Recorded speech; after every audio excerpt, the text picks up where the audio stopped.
Unfortunately, with this show, The Acolyte, I never watch reviews because I don't want it affecting my enjoyment. If I see somebody talk about something, I'm looking for those things that I heard that review or reviewers talk about. I do try to walk in fresh. The last time I really read spoilers to anything was The Phantom Menace, just because I was so hyped about it. That was pretty much the last time, and I've gone spoiler-free pretty much throughout my whole Star Wars existence, besides that one film. Here's what I will say about what I've seen on the hype for The Acolyte.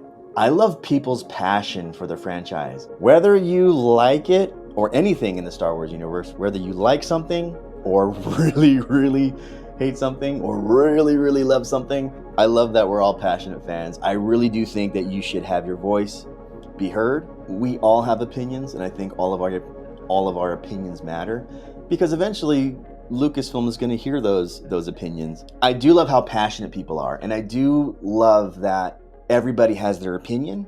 Here's what I think about that, right? So I love people's passion for the franchise, but there are a lot of people out there, a lot of personalities and people out there who try to fearmonger, and I know that they want to get clicks. So I know the titles of some have said, it's the end of Star Wars, whatever those titles are. And that manifests in a lot of bandwagon opinions. And I see things like this, especially, on a comment that I read on one of my, I think it was Instagram. Somebody said, like, I won't watch this because it's trash, right? And then comments like that, I analyze, like, why did that person say that, right? I do this in the public. I get a lot of negative comments about me sometimes. I don't take it personal because the person doesn't know me, right? So I take it of an angle is that, why is this person, what's wrong with this person? This person's probably having a bad day. And I like to respond with positive comments. It's like, I'm sorry you feel that way, or, whatever. But I always respond with positivity. When somebody says, I won't watch it because it's trash, my first opinion is that, okay, they've heard it's trash, or they've been probably burned by other Star Wars or other franchises, and they're probably burned that way. And those interest me, right? I don't think they're bad. I don't think they're good. I kind of take a neutral aspect. There was a quote from Keanu Reeves. I am a big fan of Keanu Reeves because, one, he's just so cool. He did a film in my hometown, and everyone who met him, I've never met him, but everyone who met him just said he's just the nicest, most down-to-earth guy. I truly believe that because I've heard that from hundreds and hundreds and hundreds of people who've met him. He has a quote, and he said that at my age, he doesn't really try to change people's minds. If somebody told him that 1 + 1 = 5, he just sit back and he just says, that's cool. That's awesome. That's what he'll do. That's kind of what I feel about reading comments, is that I'll soak them in as your comment, and I also try to get down to, why do you think that way, right? And I think that's what I love about discourse, right? I don't love attacking people. If there's an opinion that is not what I think, sometimes I learn from that, right? Sometimes those opinions are really good, and I deconstruct it, and I really try to learn from those posts. Sometimes they're just mean, and that's when I try to think, oh, this person's having a bad day. When I first saw Andor, I only knew about Rogue One, right? Which is my favorite Star Wars film after the original trilogy, and you can throw Revenge of the Sith in there before that, right? When I saw Andor for the first time, I didn't quite get it. And like a lot of people's opinions, it felt slow.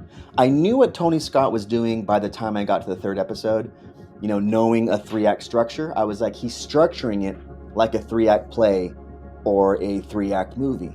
That's why the beginning was so slow, was because we had to learn exposition. We had to unfold characters, and then we got introduced to a problem that set off the action, which is what, we're used to in episodic TV shows, is the action, right? There's got to be a little mini 3-act play within that has action. There was some of that, just not a lot. So I knew what they were doing. And I knew what the reaction was, is that it was slow. It was slow, but I gave it a chance. And it slowly became my favorite Star Wars TV show, kind of creeping up over The Mandalorian. Andor and The Mandalorian are very, very close. Very, very different shows, though. That's what I like about both of them, is that I didn't want a Mandalorian copy. I didn't want it to feel like the, or not that I didn't want. I'm glad that it didn't feel like the Mandalorian. I'm glad that it didn't have aspects of the Mandalorian in it, and they kind of kept those two separate, right? But it's still Star Wars, and it still tells different aspects of Star Wars. It's like you turn the camera, and there's Andor. You turn the camera up, there's the Mandalorian. You turn the camera down and go back 100 years or whatever, and now there's the Acolyte. So Andor was a fresh approach. That's why I liked it. And the reason why I'm using Andor is because it sets up the stage on what I think about the Acolyte. Good or bad, it's what I think. I am approaching it the same way in the Acolyte, right? The Acolyte isn't entirely new, just like Andor was. Andor, we had Rogue One. The Acolyte isn't entirely new because we have the High Republic. If you guys have read those books, you know we've already seen art. So it's nothing that should be shocking to us. But for those of you who are familiar with the High Republic, that is where most of the foundation of the lore is, just like Andor is rooted in previous stuff from Rogue One and, you know, the Battle of Yavin. So what I'm excited about in Andor is the murder mystery type of format that it's taking and that it's building. And, you know, right now we're on the 3rd episode. You may watch this, you know, in the future. Right now in the world of the Acolyte, we're on the 3rd episode right now. And so far, I am liking what I'm seeing, right? The reason why I told you about Andor is that I'm looking at where the showrunner and directors are taking this, right? I'm not too optimistic. I'm not too, you know, bottom out on it. Right now, I'm liking the story that they're constructing. And to me, that murder mystery approach, to me, that's what I think it is, a murder mystery, and I'll tell you why in a second. To me, it's taking an approach, and it's intriguing me because it's so different, right? You have The Mandalorian, Andor, now you have this show. It's taking a different approach, and I'm liking that it's taking a sort of a mystery approach to it. I know that other things are throwing people off, like the wire work and trying to be like hidden dragon, whatever, in the Matrix. Star Wars has used wire work. I mean, the first one to use wire work was A New Hope when they swang across. That was, you know, a practical use of wire work. But they've been using wire work for a long time. They're just very good at cleaning it up and not making it the forefront of a battle type. But they've been using it for years. And the same thing with the fire. I've seen a lot of comments on the fire, and this is the same thing that, you know, I attribute to bandwagon commenting, right? People see one, and then that's all they can say is like the fire, the fire, the fire. Return of the Jedi, when they destroyed the Death Star, there was a huge ball of fire, and George Lucas has said twice, once in a book, when I want air in space, I can have it.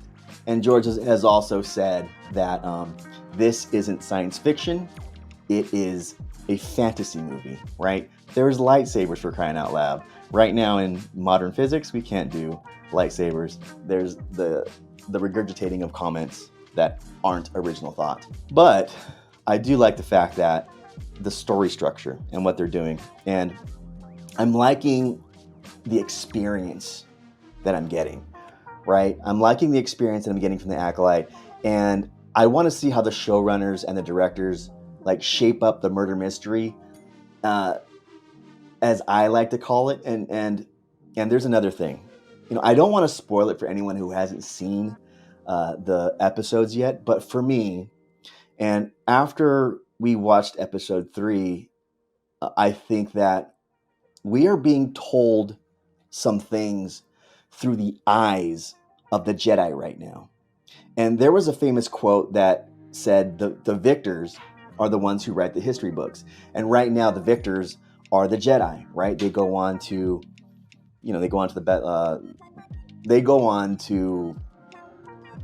the prequels, and they ultimately fail, right? But right now the Jedi are the victors.